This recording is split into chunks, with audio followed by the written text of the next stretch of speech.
there were a number of reports coming out, both in the press and in scientific journals, saying that the results from exposure to magnetic fields in childhood leukemia were inconsistent and inconclusive. Well, from my personal experience involved in the research, I didn't believe that. So I took it upon myself to review all of the data that had been published between 2000 and 2017 when I wrote that paper, and looked at the results of every study I could find in the literature. And there were something like almost 30 such studies. What I found is 12 of those studies, these are original studies, not reviews. 12 of those original studies found statistically significant elevations in risk of childhood leukemia in relation to exposure to magnetic fields from power lines. There's also, of course, exposure from appliances, but they're more difficult to measure. So this was limited to power lines. Now, of those 12 studies, 11 were funded entirely by government or foundations. One study was funded by EPRI, the Electric Power Research Institute. There were another 6 or 7 studies that reported an elevation in risk. And in epidemiology, we use odds ratio as a measure of risk. These had odd ratios of 1.5 or higher, that meaning almost a doubling of risk.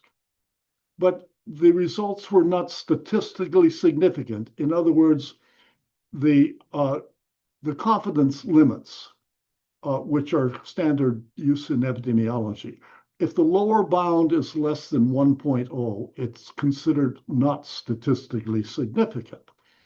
But an elevation of 1.5 is not trivial, and it's suggestive of there being a positive association.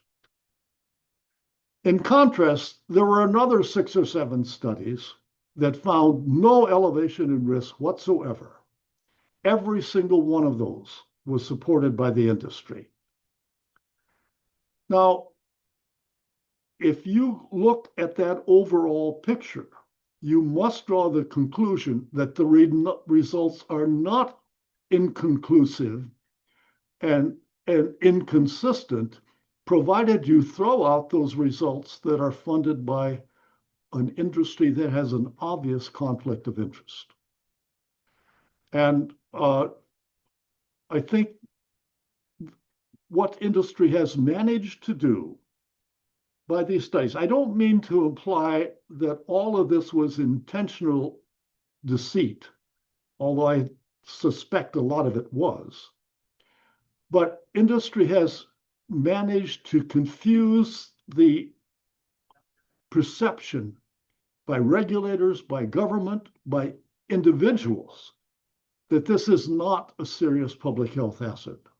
And that's untrue, and it's unethical, and should be illegal to have that kind of deceit fostered on the whole public. The result was that funding for further research was basically cut off. We have absolutely no such research in the US now, except occasionally a report coming from industry, which almost always find no adverse health effects. That's where we are.